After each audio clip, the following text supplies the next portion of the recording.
Si je vous dis conte philosophique, science-fiction,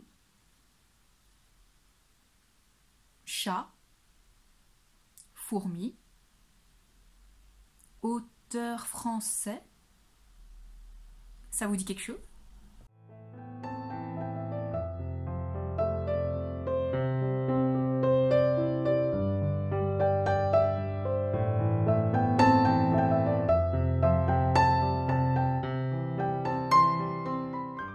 Hello les amis, bienvenue sur les Cahiers du Dragon.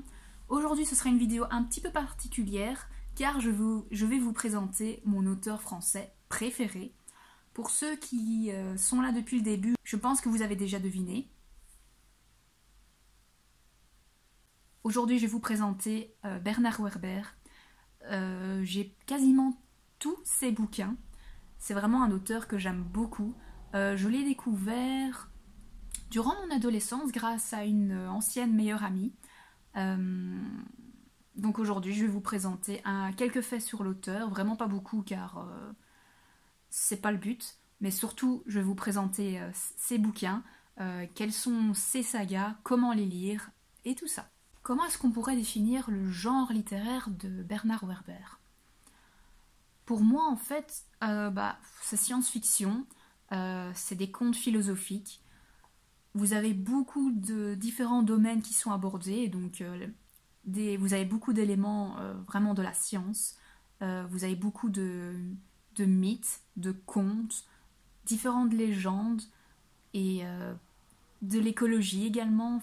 C'est vraiment très varié, sa plume littéraire, c'est vraiment très très varié. Vous avez vraiment des romans, des pièces de théâtre, des essais, une encyclopédie.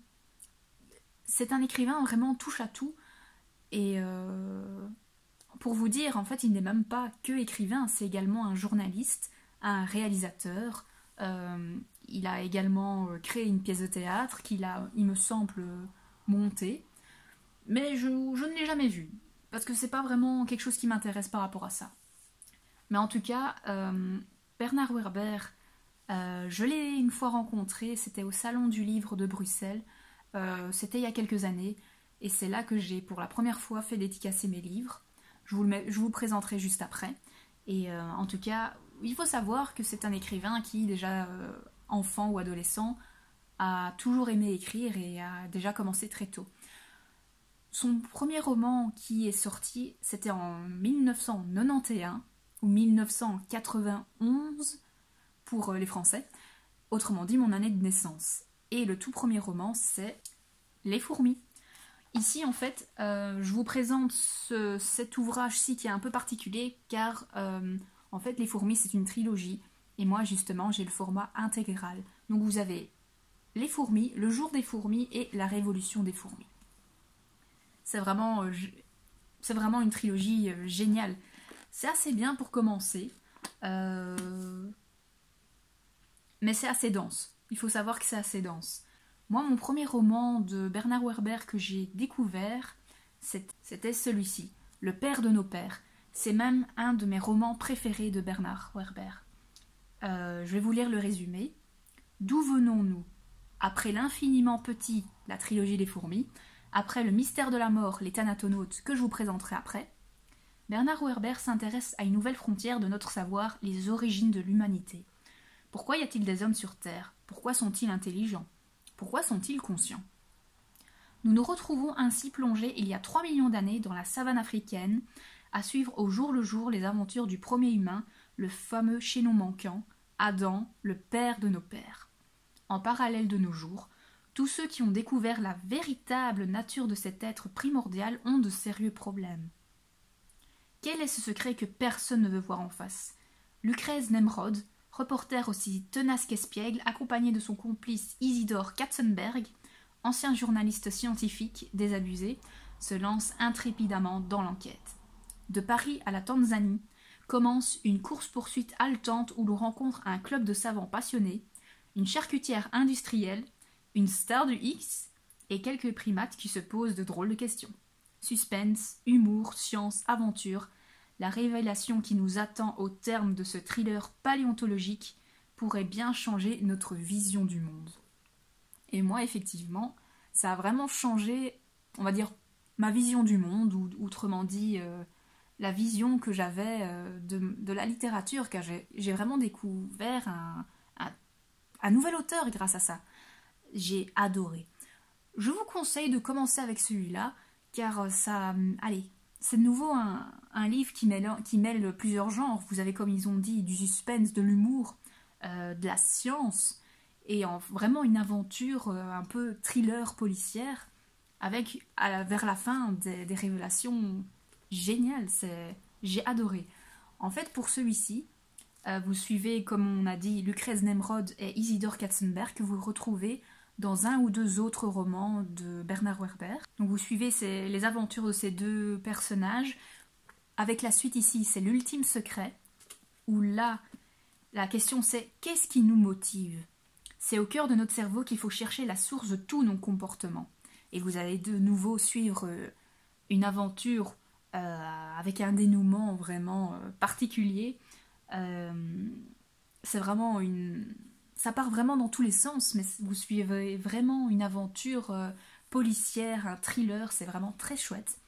Et pour clôturer la saga avec ces deux personnages, c'est celui-ci, Le Rire du Cyclope. Et là, en fait, je vais vous lire le petit résumé. Un coffret renferme l'arme absolue, la plus inattendue, la plus imparable. Le célèbre comique, le Cyclope, est mort d'avoir voulu le posséder. On ne l'ouvre qu'à ses risques et périls.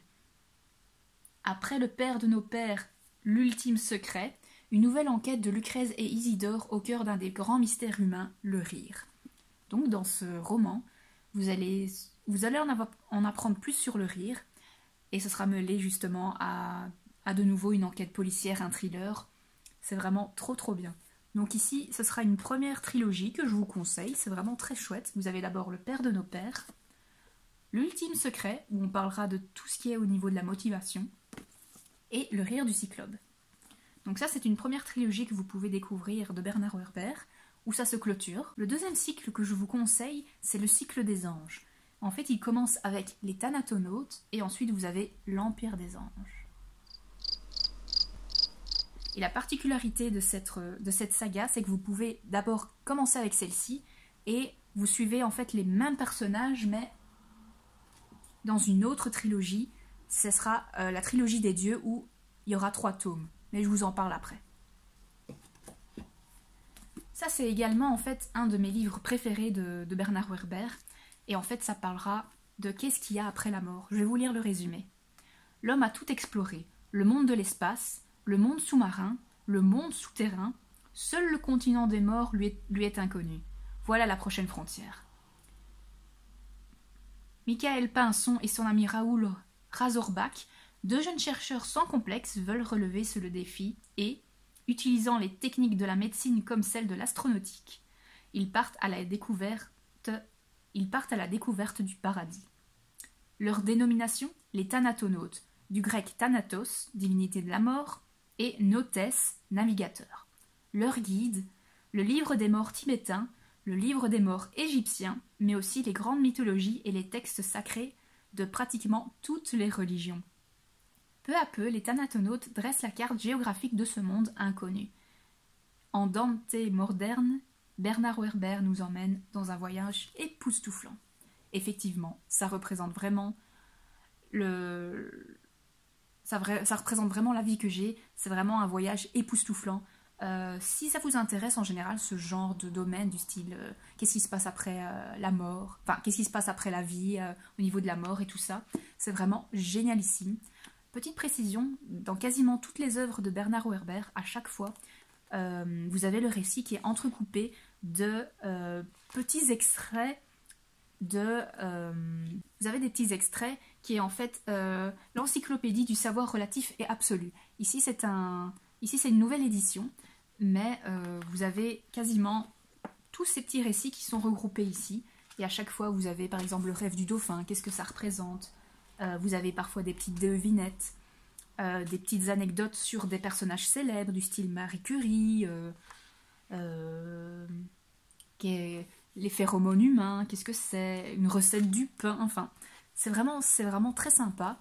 Je vous le conseille, si vous êtes fan de Bernard Werber, d'avoir au moins ça sous la main. Donc par rapport à ce récit ici, j'ai vraiment été happée, j'adore. J'ai directement enchaîné avec l'Empire des Anges qui est vraiment la suite logique, on peut pas faire mieux. Je vais pas du tout vous parler de ce deuxième tome car déjà rien que le titre ça peut un petit peu spoiler, mais une fois que vous avez lu ces deux-ci, donc les Thanatonautes et l'Empire des Anges, je vous conseille de commencer la nouvelle saga qui est le cycle des dieux, où vous commencez avec Nous les dieux, le souffle des dieux et le mystère des dieux. Vous allez suivre les aventures des autres, ici des deux autres personnages que je vous ai présentés avant. Et la petite phrase c'est « Et vous, que feriez-vous à la place de Dieu ?» Donc en fait ici on va suivre différents personnages qui ont la possibilité d'être des dieux. Et on va les suivre dans leur aventure, dans leur apprentissage, car ils ont chacun un peuple et ils doivent essayer de le faire évoluer à l'ère moderne. Par rapport à ça, il y a un récit parallèle où c'est une enquête de nouveau policière, un thriller, et c'est vraiment génial. Je vous conseille vraiment cette saga également. Pour moi, ce sont vraiment les meilleurs. Pour moi, ce sont d'abord les Thanatonautes, que j'ai adoré, l'Empire des dieux, et comme je vous ai présenté juste avant, ici, le père de nos pères. Ensuite, une autre saga qui est présentée, c'est d'abord la boîte de Pandore, et ensuite la prophétie des abeilles. Donc ici, dans ce cycle, ce sera plutôt axé sur nos vies antérieures.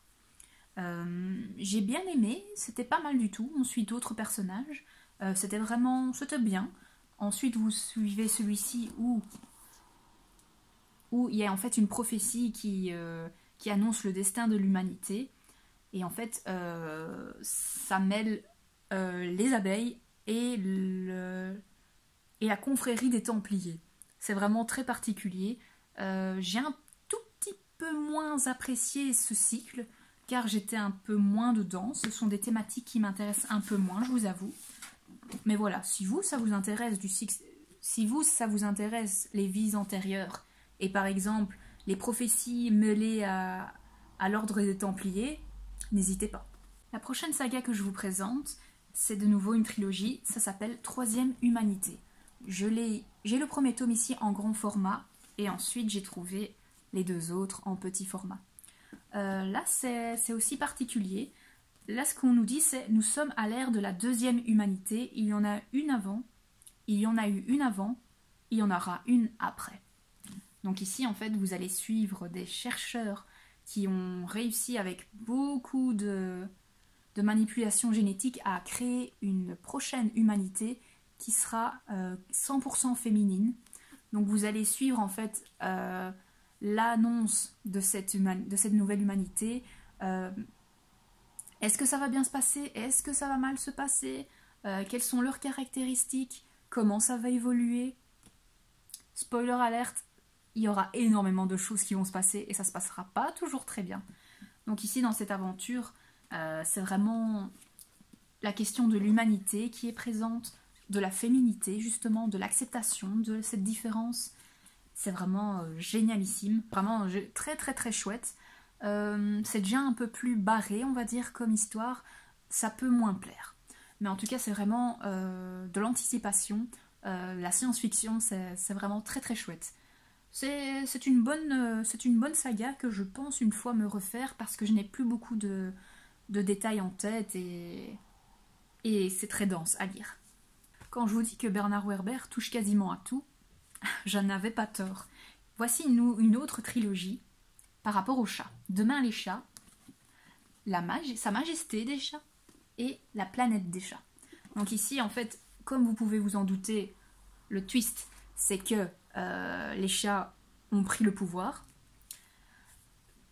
Je vous laisse découvrir comment, même s'il faut avouer que quand on voit au niveau des vidéos YouTube, il y a beaucoup de vidéos de chats, n'est-ce pas? Mais en tout cas ici c'est vraiment c'est une chouette saga. Je l'ai un tout petit peu moins appréciée que d'autres, que les premières en tout cas que je vous ai présentées.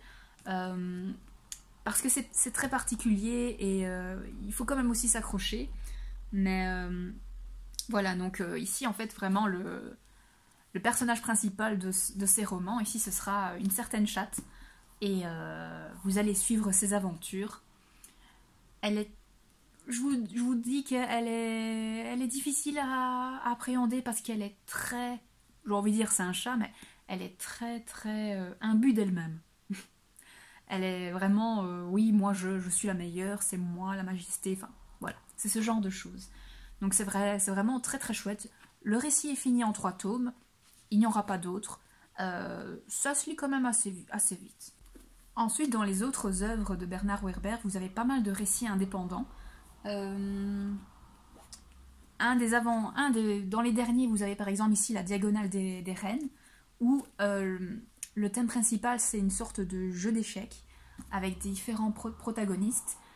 Même ces 2 femmes qui ont 2 destins et des visions opposées au monde. Elles se jouent une de ces parties d'échecs. C'est magistral, c'est vraiment pas mal du tout.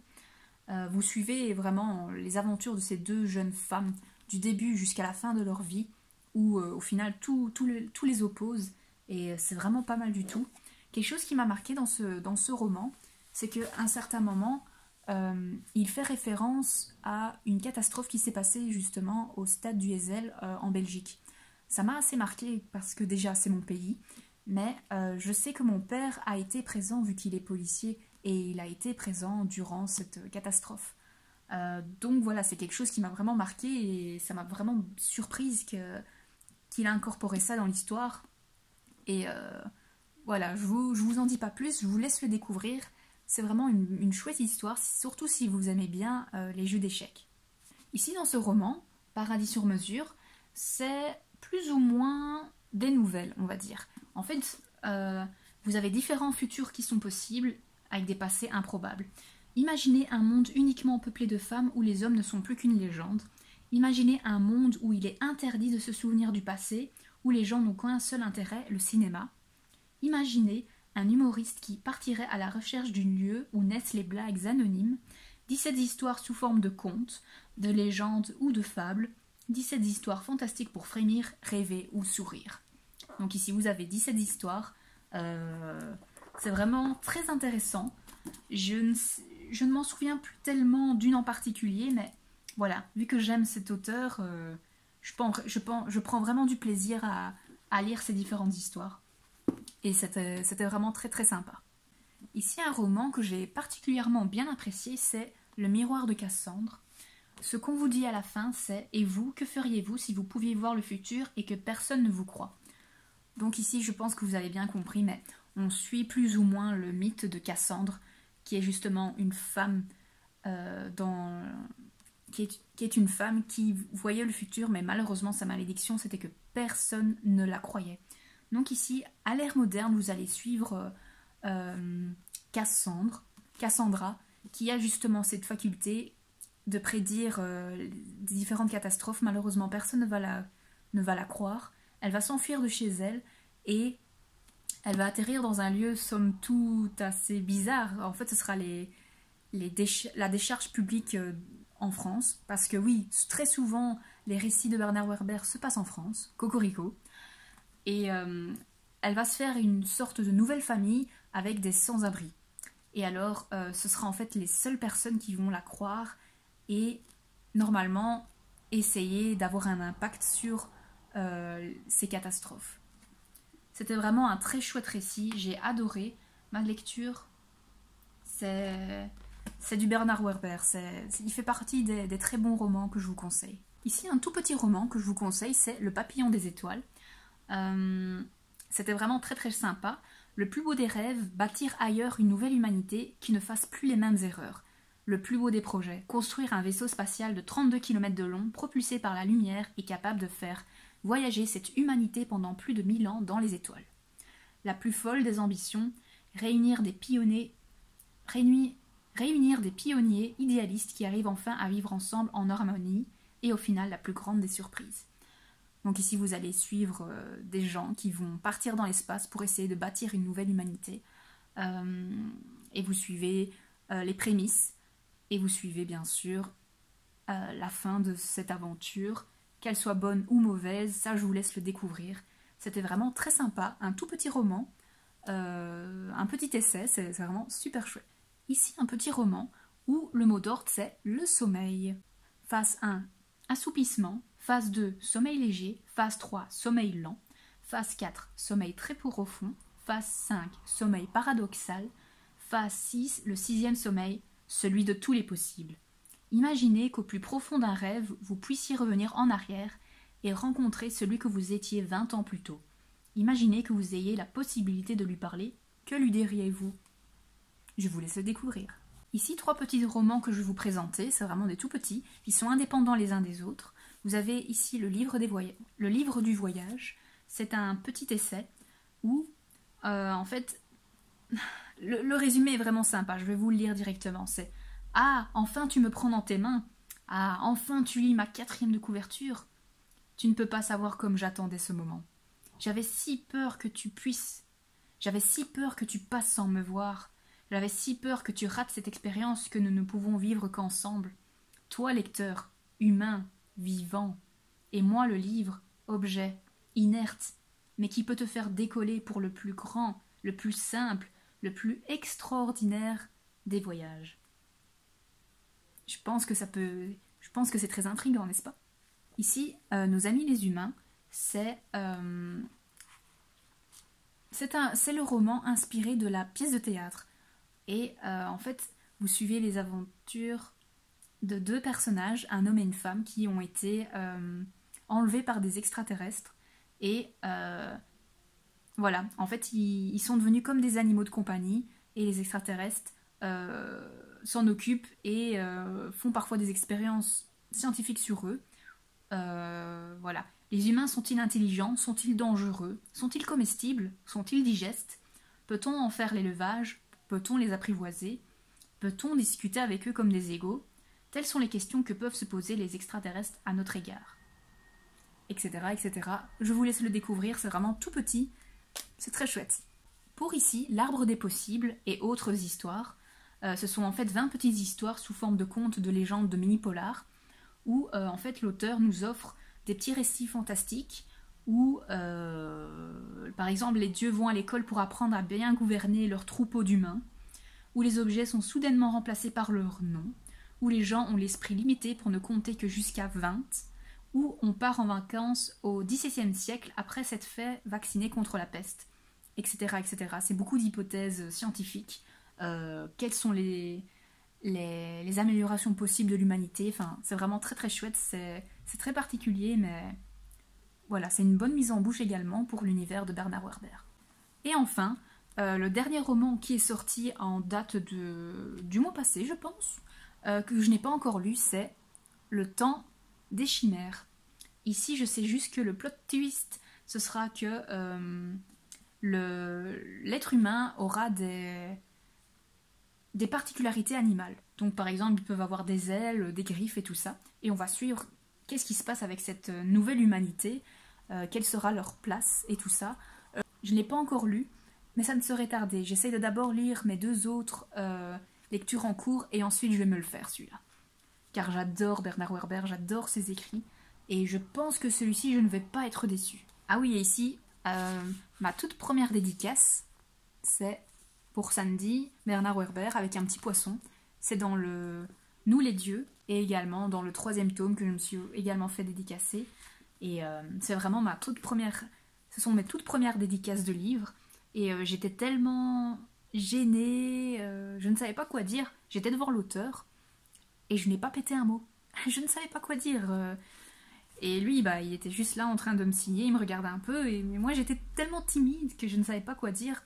Alors que maintenant, ben voilà, je suis j'ai beaucoup plus confiance en moi. Et voilà, j'ai fait dédicacer d'autres livres et maintenant je n'hésite plus à poser des questions aux auteurs.